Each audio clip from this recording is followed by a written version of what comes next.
Yeah, research predicted that the poorest families would suffer a 17% drop in living standards by this year, while single. This period, of course, has seen increasing discourse on the so-called gig economy and growth in the numbers of the world, as of course attested by the record use of food banks in this country.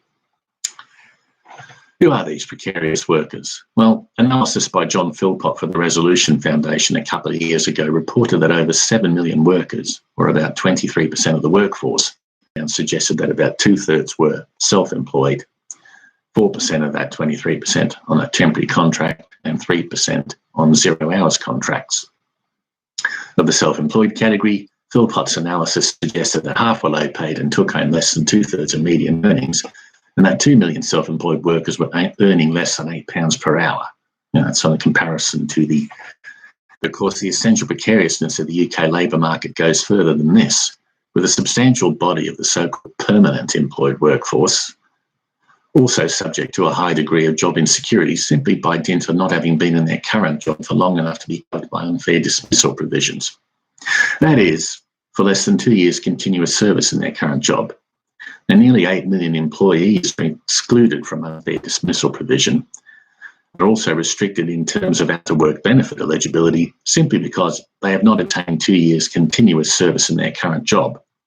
Now, of these people, about 500,000 were single-parent households. We have a highly vulnerable group of people here. Now, of course, one ponders the irony, of course, for the government having state intervention here not seen since the Second World War from a political party that won an election ostensibly on a pro-Brexit agenda that, behind that with key figures was premised upon more deregulation. And of course, further neoliberal labour market reforms remain actively on the agenda for a large section of the Conservative Party. Dominic Raab, currently Foreign Secretary, enacted it should be easier to let them go to give the unemployed a chance. It's a delicate balancing act, but it should be decided in favour of the former. Raab, of course, along with 4 Tory colleagues, including current Home Secretary Priti Patel and International Trade Secretary Liz Truss, were the authors back then, which purported to be a manifesto to try and turn the UK in some kind of Singapore in the 10, and turn the UK in some kind of Singapore 10. Raab, of course, speaking back at the same time, described the NHS as a monolith which should be broken up. So we need to bear in mind that despite the current period of government intervention to support the economy, there are still powerful groups who would wish to see further deregulation and privatisation of our public domain. Now, of course, alongside a readiness to erode the terms and conditions of employment is a parsimonious attitude to the unemployed, somehow regarding them as the undeserving poor. This eagerness to attack the unemployed as having an easy life does not put on universal credit, and the severe sanctions regime in enforcing job search. For example, the requirement for parents of 3 to 4-year-old children, even lone parents, to be available for work. However, and to reiterate the central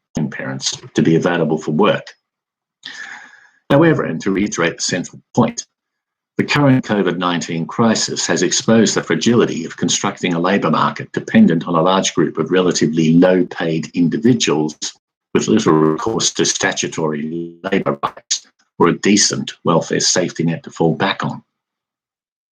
Moreover, a large section of the workforce who might not have had any identification or indeed empathy with the unemployed have now found themselves having to apply for universal, over 1 million. That many of these newfound claimants have been shocked at the actual nature of the benefits regime, with its stringent means testing and 5-week waiting period, rather than what they were led to believe, could lead, I hope, to a rethink of attitudes towards the unemployed and the need for a basic income for all. Now, the arguments, of course, for a basic income prior to the current pandemic is over how worker incomes would be derived in an era when we've seen increasing automation of production processes and would be derived in an era when we've seen increasing automation of production processes and services processes with the advance of information technology and the increasing capture of physical, intellectual and financial capital employment status in order to provide basic economic security. And that backdrop of employment status, of course, is important because with the growth of the self-employed and the gig economy, With the growth of zero-hours contracts, we've seen a growing proportion of the workforce whom are excluded from basic employment rights, such as sick pay. And in the context of the current pandemic, sick pay is especially important because if you're self-employed and you fall sick, to put it extremely, or to put it in such blunt terms. So, of course, this is the context in which a UBI has renewed traction. Now, of course, the concept of UBI is hardly new. It's been discussed in academic circles for many years, in addition to St. Thomas More's Utopia back in 1516. But, of course, the current COVID crisis for many in this country, and hence the need to have a comprehensive reform of the welfare safety net. Amongst others, Jack Dorsey, billionaire founder of Twitter, for example, has joined the calls to push for a UBI. And in addition, the Spanish government is looking to implement some form of UBI. So, what I'd like to do in the rest of this talk is to revisit the case and the costs for a UBI for the UK before concluding briefly on what types of measures or taxes could fund it. For basic income, one needs to consider the relevant population. So here, in attempting to cost a UBI for the UK, consider who we have. A total of about 66 million individuals currently living in the UK, according to most recent official pension, which is about £8,700 per annum as a benchmark. To pay every one of these people would cost in the order of 580 billion per annum.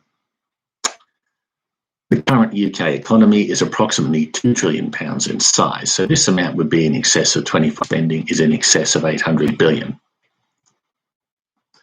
However, the true cost of a policy is its net additional cost, and here things become somewhat murkier, depending on eligibility and the precise policy formulation of the UBI. After all, of the 66 million people, not all will be eligible for a basic income.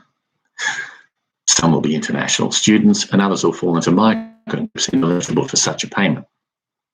Now, in the most recent fiscal year, which is 2018-19, the UK government spent £117 billion on pensions, which is overwhelmingly accounted for by the state pension.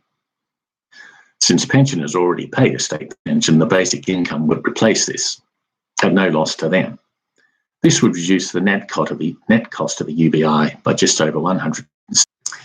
In addition, a decision would need to be made regarding payments to children under 16 and young adults, of course, 16 to 21. Payments to the under 16s would cost approximately 110 billion. So removing these would bring the net cost down to 365 billion. However, there is a reasonable argument to be made for including children, both in order to alleviate child poverty, which has increased markedly in recent years, and in order to fees. A potential solution, therefore, might be to include children at a reduced rate, say 50%, although obviously that figure would be up for debate. This would bring the total cost back up to 420 billion. However, given that post-16 education is essentially compulsory and widespread, payments at the reduced rates could continue to also apply to up to 18 years of age. In fact, one could go further. Approximately 50% of 18-year-olds attend higher education, and a reduced rate payment would not be dissimilar in amount to the proportion of student loans that cover living costs. A further substantial number attend further education. Many can that the reduced payment should continue until 21, reducing the overall cost to 400 billion. Now, let's consider other income contingent benefits. At present, not including disability benefits, which total about 46 billion, the UK government spends approximately 72 billion on various income contingent benefits, including about 48 billion on income support tax credits, family benefits and universal credit, and about another 22 billion on housing benefits, in addition to about 1.7 billion on unemployment. Now, in theory, a sufficiently generous UBI would get rid of the need for any of these, which would reduce the net cost to about 328 billion. However, the true cost would be lower yet, on allowance. As such, it would obviate the need for such a piece of taxation trickery. For individuals above the personal allowance threshold, their marginal tax and therefore work incentives remain unchanged. Now, the annual survey of hours and earnings produced by the Office for National Statistics provides an estimate of just over 22.4 million jobs in this category, of which over 80% earn over the personal allowance.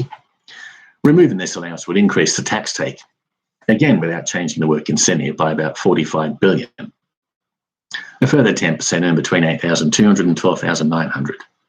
Now, if you were to earn 4.5 billion, whilst very low earners probably contribute an additional 1 to 2 billion. If you also remove the earnings thresholds for payment of employees' national insurance, then this would generate an additional 14 billion. For those under the earnings thresholds, this theoretically entails an increase in their marginal tax rate. Few individuals earning below £12,500 earning below £100 who would not be and receive some form of government benefit or subsidy. Since these are withdrawn quite aggressively as income increases, almost all of these people would see their effective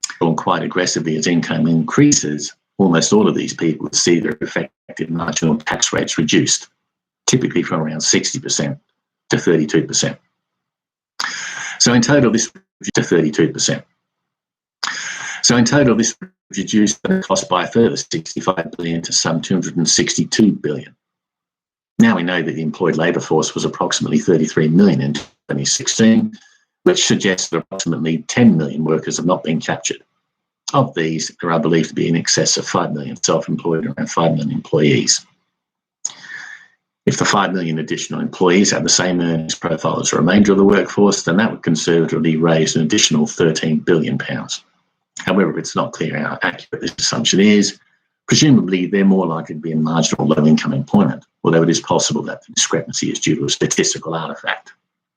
Now, the 5 million self-employed are believed to be largely lower-income individuals, although Philpott's analysis also suggests that over half earned in excess of 60% of median earnings. Now, this suggests at least an additional £8 billion per annum from this source and potentially much more. Finally, there are those, predominantly but not, who didn't look into estimating figures for these people. So, what does this all mean? Well, it means, in short, the net cost of the universal basic incomes policy in the UK is likely to be well below £240 billion per annum. £240 billion per annum.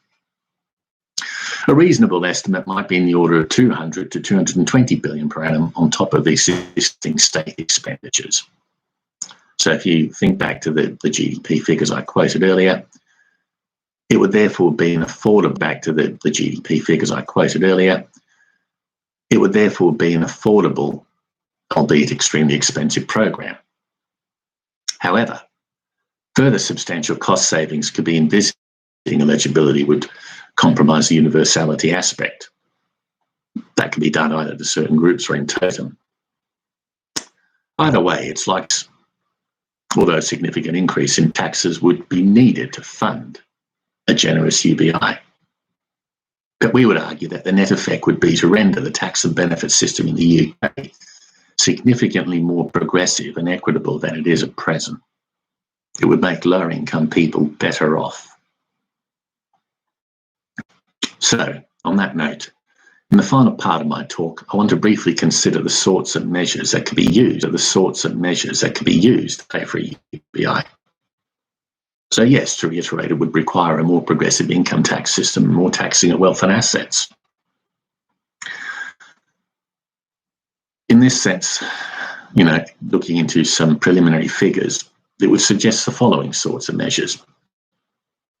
If we consider taxing land or capital gains in an enhanced fashion, net property wealth in the UK is approximately £5 trillion.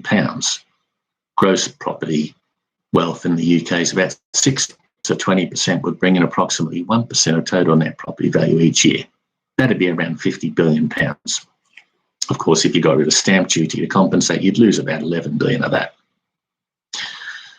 Restoring the old Schedule A of income tax, in other words, taxing imputed rents, could bring in another 35 to 40 billion. But of course, that would need to be offset against considering reforming or eliminating council tax, which is about 30 billion in council tax, If one did that, one might get 50 billion net extra levied in property taxes. We could also introduce a Tobin tax, first proposed by economist James Tobin in 1972. This is essentially a currency transaction tax on international capital flows, which could also be introduced. Although the evidence varies in terms of what could realistically be taxed, a conservative figure would suggest a potential income of about 20 billion per annum from this source. Indeed, economists Neil McCulloch and Grazia Pacilla at the University of Sussex in 2011 concluded that, contrary to what is often assumed, could make leads to their pre-2010 levels, that would leave us with another 100 billion per annum or so approximately to consider. And to reiterate, then, revisiting income tax and other non-wage bonuses and dividends for high income earners would be UBI. The key point, though, to conclude is that it is possible to enact and to fund a UBI in the UK at this time. The last, but not trivial point, echoing the gender nature of inequality in the UK, policies to support UBI should be cognizant of the gender division of labour and should not come at the expense of female participation in wage work. And as academics read, a supplement to the wider provision of public services and not as a substitute. That is, the continuing and strong role for the public provision of key public services that remain essential. Well, I hope this has given some food for thought in attesting the appeal and practicality of the UBI in the UK. Thank you for listening, and look